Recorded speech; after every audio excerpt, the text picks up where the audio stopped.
In my element would be setting up for an event. You know, it's funny because you'd think that I would say DJing, but setting up for my events allows me to have as much creativity come to life. It's being able to look at the venue space and see it as like a blank slate and just watching it come to life. I have always liked how things start off that way and they become something big or something powerful or colorful. Anything that starts as a blank slate and you can kind of just play around with it, that's me in my element.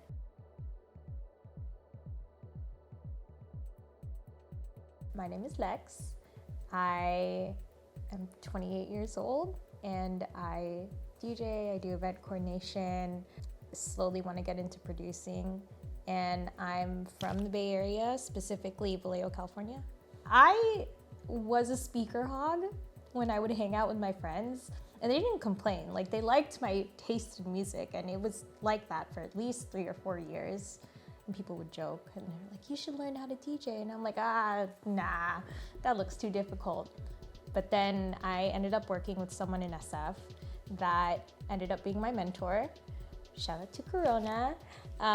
He's also like family to me at this point, and he taught me how to play, and it was a lot easier than I thought that it was gonna be. I don't really have a trajectory towards being a famous DJ or anything like that. It's just been for fun, and it's kind of like, at least the way that I take it is I'm gonna be thankful for the things that I get, and just take things as they come. So, you know, if I get a big gig, I get a big gig. If I don't, it's not the end of the world. This isn't quite my dream career, but if it leads to somewhere, it could lead to somewhere. I've been in the dance music scene for over 10 years. I started going to events and listening to dance music as soon as I turned 18. And what was really nice was that I was dating a guy around that time that was really into old school rave culture. So I essentially kind of grew into learning about rave culture and EDM and things like that from an old school perspective. And so I've learned a lot of the basics of and the roots and kind of how everything came to be. Liking a lot of old school trance and older techno and lots of house. House has always been a big favorite for me, and just kind of watching it over the years. I didn't even get into DJing until I think 2018 or 2019. So I spent a solid amount of years just observing and watching. I've never expected to play as many shows as I did this year, which I'm thankful. I can't complain at all. I've played at multiple new venues, just out here in Sac, and I've gotten, I feel I've pushed my name out there a little bit more. I got to play at a few of the block parties, not even just one. My favorite one, August 20th, opening for Dillon Francis. That was my actual birthday. And then I got to play at the after party, and I closed out the after party. And I had people staying after and just cheering, and someone was chanting my name, and it was a really cool feeling. And I know that I'm nowhere anywhere big as Dillon Francis or anything like that, and this was mainly just a hobby I picked up, but it was just a cool thing that I don't know, I feel people value the stuff that I play.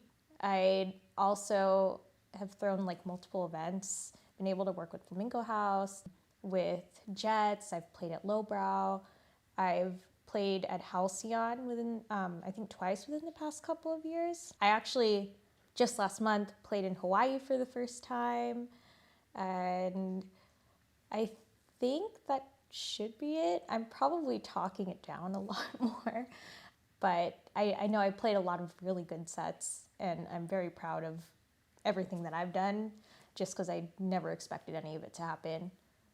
So Central to Music, right now it's going to be a lot of female-focused things. I think that's really what's been on my agenda ever since I moved to Sac.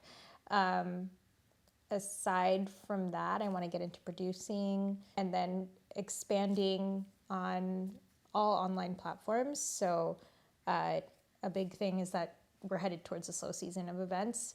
And so what my plan is right now is to work on getting like more Twitch streams up and work on more of an online presence while everyone's like staying home because they're buying Christmas presents or just because they want to save money. A big thing that I kind of tried to jumpstart this year was having wisdom meetups, wisdom, WSDM, Women of Sacramento dance music. And I want to use that as like a meeting space and a safe space for women or women presenting people to be able to network and like learn new things from like working in the industry or working from a local level, just having creative minds come together and be able to either work with us or maybe we can find someone that kind of fits their mold. A lot of our events are very tech house focused, but with the wisdom meetups, I really want people to know and understand that it's not specifically like if you're wanting to be a tech house DJ or anything like that. I want it to be open to all genres and all interests. So that's kind of my next step. And that's what I look forward to the most because it's just providing another opportunity because now we've seen the rise in female DJs. We've seen us gain our spots in playing at certain venues, but I noticed a lot of repetition in all-female lineups. And at some point, it feels played out. To me, I see that as a marketing scheme with us being in the scene, or at least, I mean, female DJs have been around for years, but there has been an uptick in them, mainly, I think, because we're gaining more confidence in being in the same playing field as men. And so what I'm doing with Meraki and Sac is just giving more space to them and not booking something as an all-female lineup.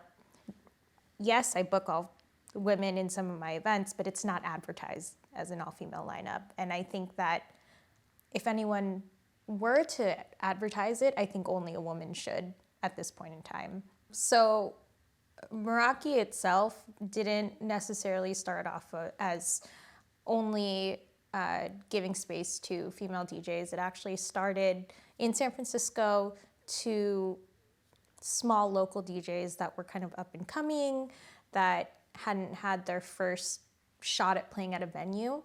And when I came to SAC, there was just something that made me gravitate towards allowing more women to play.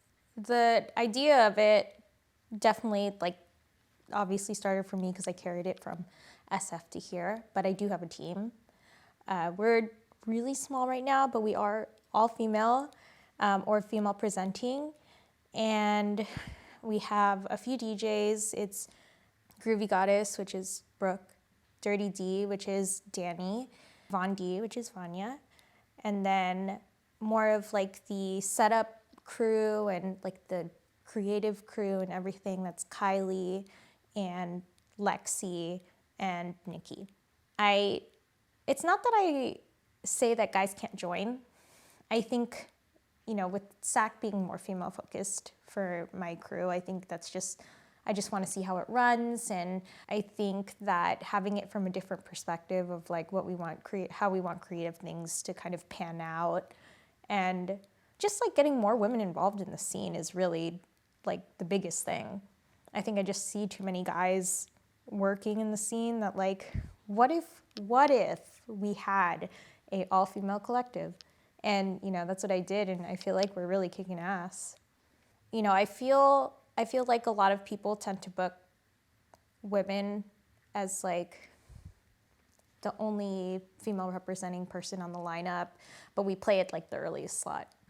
Granted, I understand that there's a level of like how good of the spot that they're filling in, but I know plenty of female DJs, and I've also been in that position where you get booked for a really early slot just because like, oh yeah, they have a woman on the lineup. Yeah, they're totally, I don't know, speaking for them or something like that. I've definitely faced a lot of sexual assault. That's not fun. And I think the biggest ick that I have is when there are other guy DJs that, you know, I just got off of a set and they're like, yeah, great job, that's fine. Compliments, great. But unsolicited advice from male DJs is the worst thing that you can do. If I wanted advice from them, I would ask. And that's also why I have my mentors, because they still respect me and I have some level of respect for them.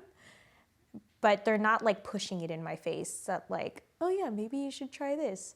Or I've also gotten some people who try to tell me how to throw events who have never thrown an event ever. And it takes up a lot of time and mental energy. Maybe, you know what, maybe I'm just the type of person who has the attitude of don't tell me what to do. But I think it's with reason. And, you know, I think that guys need to learn how to kind of respect our space, because we're still trying, if not working as hard, we're working harder to kind of get to that spot. And that's, you know, I feel like that's general knowledge that everyone kind of knows. But it's, from my own experience, I guess crazy how often you see it. I don't think I ever like really specified on like a type of art. There was a period of time where I think from 8th grade until early college, I was really focused on fashion design, and not like designer brands type of fashion design. It's like the really weird runway stuff that you see. I really liked I would cut out magazine clothes and I'd have a journal and I would just put the outfits together. That evolved into my early college of designing costumes for event performers. And I really wanted to design for like aerialists, stilt walkers, hula hoop performers, go-go dancers. I took a lot of big inspiration from the dancers from Insomniac Events and the go-go dancers that I would see out in San Francisco clubs. I think I feel like it's just always been something where a lot of color is involved, a lot of texture. I really like working with my hands. And I think that's why I specialize in a lot of these parties, is because I get to work with my hands and really create something with like fake flowers or with paint or building something all together. I've worked in Plur Angels, which is essentially ground control, but it was just like a small Bay Area thing. I've volunteered for Imagine Events in SF, which they used to throw really big events in like the 90s or like the early 2000s. I think they even threw something at like San Francisco City Hall. I've worked in almost all aspects of the scene, and I think that's kind of where I put so much thought in. That's why I put so much thought into my events, is because I think of it from all aspects. Are my DJs doing okay? Is this a big enough experience or a prominent enough experience for the attendees to enjoy and remember this event? Because I think like it all has to do with community. At least that's what I've learned about rave culture, is that it's about caring for everyone else. And, you know, that doesn't stop at the person who's dancing right next to you. It's the whole staff involved, from the people that make the flyers, the people that do the promoting, the people that sell you your t-shirts. All those little details are what makes these events come to be. And I think that's really kind of like built onto how I want to run my events. And, you know, who knows? If I expand, I think that'd be really fun, and I'd know how all of it works from that end too. Right now, I just released a 25 Days of Christmas type of holiday playlist where I found 25 women between San Francisco Bay Area and Sacramento, just ones that I've met, interacted with online, and asked them to all make a mix. And it's really nice because a lot of these women are women of color. They're part of the LGBTQ community. They come from different races, backgrounds, everything. And you can see it just like right there on the flyer, which is like my favorite part, because there's so much diversity in that, diversity in the genres too. And I think I want to provide more focus for women as for the next year coming. That's a big thing. Trust your gut, whether it is that you're playing for someone or you're throwing an event or you're working with someone, honestly, a woman's intuition never lies.